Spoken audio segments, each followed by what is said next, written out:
ano pa siya aalis sa 7:80 ng morning.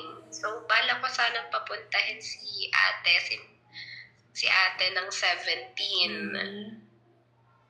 So, Ma'am, yeah. opo, yun po kasi, hindi po, wala po kasi tayong reservation, ma'am. So, paano yun? So, Kahit bayaran ko yung fee kaagad? opo. Possible po yun. Pwedeng mag-start na yung day niya. Kung kailan po kayo ng agency fee. Halimbawa po ngayon, within the day po kasi kami nagde-deploy, ma'am. Okay.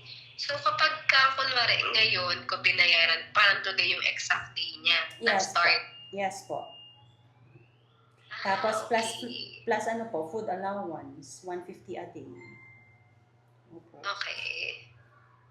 So, question ko, bakit gusto niya mag-start agad? Kasi may mga anak din po siyang binubuhay. Okay. Po. So, kailangan niya na po talaga ng trabaho. Okay. Ayun, 17 ko pa kasi siya talaga mapapakuhaan. So, nasa inyo po kung okay lang sa inyo na babayaran niyo na po yung agency fee and then start na po yung day niya today. And then, kung sa 17 pa po, plus 150 allowance a day for her meal. A day, Yes.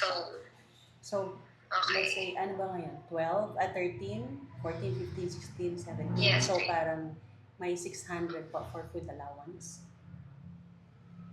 Yung 150 allowance niya, kahit nandito na siya sa akin, babayaran ko pa rin siya? No, ma'am. Dito lang po kasi nasa accommodation po namin siya. Nasa accommodation niyo?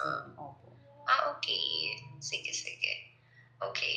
Pag-isipan ko. Balikan kita in 15 minutes. Yes, ma'am. Thank you. Bye-bye po. Thank you.